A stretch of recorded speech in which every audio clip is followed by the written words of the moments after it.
ఇద్దరు కాషాయ నేతలే. ఒకరేమో ఎమ్మెల్యే, ఇంకొకరేమో ఎంపీ. కానీ ఆ ఇద్దరి మధ్య పచ్చగడ్డి వేస్తే భగ్గుమంటోంది. ఒకరంటే ఒకరికి పడదు. వర్గపోరు ఒక రేంజ్లో కొనసాగుతోంది. కాంట్రాక్ట్ పనుల కోసం రెండు వర్గాల మధ్య మళ్లీ వివాదం మొదలైనట్లే కనిపిస్తోంది. ఇప్పటికే దాడులు కూడా స్టార్ట్ అయ్యాయి. ఇంత జరుగుతున్నా బీజేపీ పెద్దలు చోద్యం చూస్తున్నారా? కూటమిలో కలకలం రేపుతోన్న ఆ ఇద్దరి వ్యవహారం తీవ్ర రూపం దాల్చుతోందా? ఇంతకు ఎవరా నేతలు?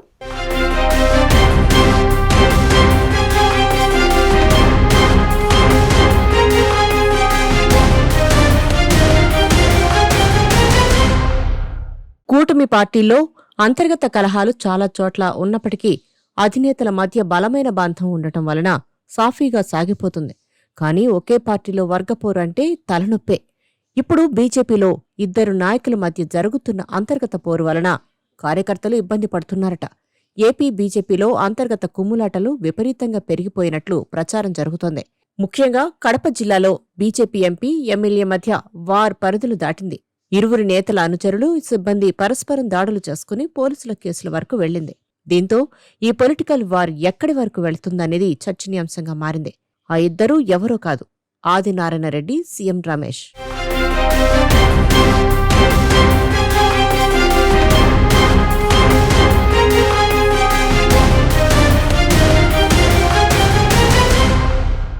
కడప జిల్లాకు చెందిన BJP MP CM Ramesh, Jammalamadugu MLA Adinarayana Reddy వర్గాల మధ్య ఉప్పునిప్పుల పరిస్థితి మారిందని పొలిటికల్ సర్కిల్స్లో చర్చ జరుగుతోంది. ఈ ఇద్దరూ టీడీపీ నుంచి బీజేపీలోకి వెళ్లగా జిల్లాలో ఆధిపత్య రాజకీయాలు, కాంట్రాక్టుల విషయంలో విభేదాలు నెలకొన్నాయని అంటున్నారు. సీఎం రమేష్ ఉత్తరాంధ్రలోని అనకాపల్లి ఎంపీగా ఉన్నప్పటికీ ఆయన స్వస్థలం కడప జిల్లా కావడంతో స్థానిక రాజకీయాలు, కాంట్రాక్టులు చేస్తున్నారని చెబుతున్నారు. అయితే దీనిపై జమ్మలమడుగు బీజేపీ ఎమ్మెల్యే ఆదినారాయణ రెడ్డికి అభ్యంతరాలు ఉన్నాయని ప్రచారం జరుగుతోంది. తాజాగా ప్రముఖ పర్యాటక ప్రాంతమైన గండికోటలో రోడ్డు పనుల విషయంలో ఎంపీ, ఎమ్మెల్యే గ్రూపుల మధ్య వివాదం చెలరేగింది. అది కాస్త దాడుల వరకు వెళ్లడంతో పోలీసులు రంగప్రవేశం చేయాల్సి వచ్చింది. గండికోట రోడ్డు పనులు కాంట్రాక్టు దక్కించుకున్న ఎంపీ, సీఎం రమేష్కు చెందిన రిత్విక్ కాంట్రాక్టు సంస్థ క్యాంప్ ఆఫీసుపై సోమవారం కొందరు వ్యక్తులు దాడి చేసి ఫర్నిచర్, కంప్యూటర్లు ధ్వంసం చేశారు. ఇది ఎమ్మెల్యే ఆదినారాయణ రెడ్డి వర్గీయుల పనే అంటూ రిత్విక్ సంస్థ ప్రతినిధులు ఆరోపిస్తున్నారు. అంతేకాకుండా జమ్మలమడుగు పోలీస్ స్టేషన్లో ఫిర్యాదు చేశారు.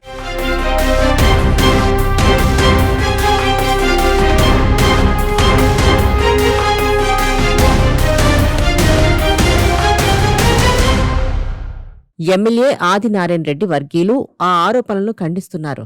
అయితే తాజాగా పరిస్థితి మరింత వేడెక్కింది. రిత్విక్ కాంట్రాక్టు సంస్థ కార్యాలయంపై ఆకస్మికంగా దాడి జరిగింది. సుమారు 8 వాహనాలతో 50 మంది కంటే ఎక్కువ మంది రాళ్లతో దాడి చేసి ఆ కార్యాలయాన్ని నాశనం చేశారని స్థానికులు చెబుతున్నారు. ఈ దాడి పూర్తిగా ముందస్తు ప్లాన్ ప్రకారం జరిగిందని సీఎం రమేష్ వర్గీయులు ఆరోపిస్తున్నారు. సీఎం రమేష్, ఆదినారాయణ రెడ్డి మధ్య చాలా కాలంగా విభేదాలు కొనసాగుతున్నాయి. ఆదినారాయణ రెడ్డి జమ్మలమడుగు నియోజకవర్గానికి ప్రతినిధిగా ఉన్నప్పటికీ ఎంపీ రమేష్ సొంత గ్రామం కూడా అదే నియోజకవర్గ పరిధిలో ఉంది. ఈ కారణంగా ఇద్దరి మధ్య రాజకీయ ఆధిపత్యం కొనసాగుతుంది. ఇటువంటి నేపథ్యంలో ఎంపీ రమేష్కు చెందిన రిత్విక్ కన్స్ట్రక్షన్స్ అనే సంస్థకు గండికోటలో 77 కోట్ల విలువైన కాంట్రాక్టు దక్కింది. అంతేకాక అదానీ హైడ్రో పవర్ ప్లాంట్ పనులు కూడా రిత్విక్ సంస్థకు లభించాయి. తమ నియోజకవర్గంలో రిత్విక్ పనులు చేయడాన్ని ఎమ్మెల్యే ఆదినారాయణ రెడ్డి వర్గీయులు అడ్డుకుంటున్నారని చెబుతున్నారు. గతంలో కూడా ఒకసారి రోడ్డు పనులకు అడ్డుపడి కార్యాలయంపై దాడి చేసి ధ్వంసం చేశారు. ఈ సంఘటనపై సీఎం రమేష్ కడప జిల్లా కలెక్టర్, ఎస్పీకి ఫిర్యాదు చేశారు.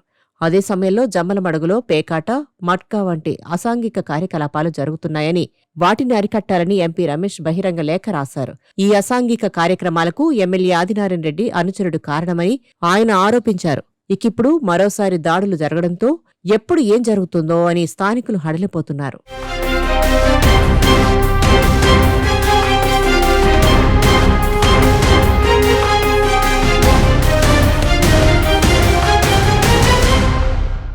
జమ్మలమడుగు నియోజకవర్గంలో సీఎం రమేష్ పెత్తనం ఏంటి అని ఆదినారాయణ రెడ్డి వర్గం జీర్ణించుకోలేకపోతుంది. అందుకే ఇప్పుడు దాడులకు దిగినట్లు టాక్ వినిపిస్తుంది. అయితే గతంలోనే ఆదినారాయణ రెడ్డిపై బీజేపీ హైకమాండ్కు సీఎం రమేష్ ఫిర్యాదు చేసినట్లు సమాచారం. ఇప్పుడు ఏకంగా దాడికి దిగడంతో సీఎం రమేష్ సీరియస్గా తీసుకున్నట్లు తెలుస్తోంది. ఆదినారాయణ రెడ్డి రాయలసీమలో కీలక నేతగా ఉన్నారు. పార్టీతో సంబంధం లేకుండా ఆయనకు ప్రజల్లో ఆదరణ ఉంది. జగన్ పేరెత్తితే అంతెత్తున లేస్తారు ఆదినారాయణ రెడ్డి. జగన్కు బద్ద వ్యతిరేకి కావడంతో రాష్ట్ర వ్యాప్తంగా ఆయనకు ఫేమ్ వచ్చింది. పులివెందుల జడ్పీటీసీ ఉప ఎన్నికల్లో కూటమి విజయానికి ఆదినారాయణ ఎంతగానో కృషి చేశారు. ఇక సీఎం రమేష్ విషయానికి వస్తే ఆయనకు చంద్రబాబు మనిషిగా పేరుంది. అంతేకాదు రాష్ట్రంలో కీలక నేతల్లో ఒకరిగా గుర్తింపు ఉంది. ఆర్థికంగా బలమైన నేత కావడంతో ఏ పార్టీలో ఉన్నా నెట్టుకొస్తున్నారు. ఇద్దరూ బలమైన కీలక నేతలే. ఈ ఇద్దరి మధ్య వర్గపోరు కారణంగా బీజేపీలో అలజడి మొదలైంది. ఈ పంచాయతీ చాలా కాలంగా కొనసాగుతున్నా పెద్దగా కాషాయ పెద్దలు పట్టించుకున్నట్లు లేరు. అయితే ఇప్పుడు దాడులు చేసుకునే వరకు వెళ్ళిందంటే ఖచ్చితంగా ఈ ఇద్దరికీ బీజేపీ పెద్దలు క్లాస్ పీకడం ఖాయమని అంటున్నారు.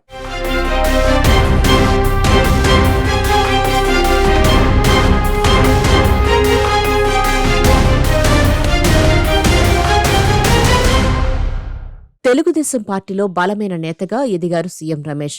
అప్పట్లో టీడీపీ ద్వారా రాజ్యసభకు వెళ్లారు. అదే సమయంలో వైసీపీ ఎమ్మెల్యేగా ఎన్నికయ్యారు ఆదినారాయణ రెడ్డి. అప్పటి నుంచి వారిద్దరి మధ్య వైరం నడుస్తుంది. 2014 తర్వాత ఆదినారాయణ రెడ్డి టీడీపీలో చేరారు. అప్పుడు కూడా వారి మధ్య సఖ్యత లేదు. అయితే 2019 ఎన్నికల తర్వాత ఆ ఇద్దరు నేతలు బీజేపీలో చేరారు. అయితే ఈ ఇద్దరి పుణ్యమా అని కూటమి పార్టీలో ఐక్యత లోపిస్తోంది. అయితే గతంలో ఆదినారాయణ రెడ్డి ఇదే మాదిరిగా జేసీ ప్రభాకర్ రెడ్డితో కూడా పంచాయతీ పెట్టుకున్నారు. చివరకు అది సీఎంఓ కార్యాలయం వరకు వెళ్ళింది. కానీ సీఎం రమేష్తో తలెత్తిన వివాదం మాత్రం పరిష్కారానికి నోచుకోవడం లేదు. చూడాలి మరి బీజేపీ హైకమాండ్ ఎలాంటి చర్యలు తీసుకుంటుందో అన్నది.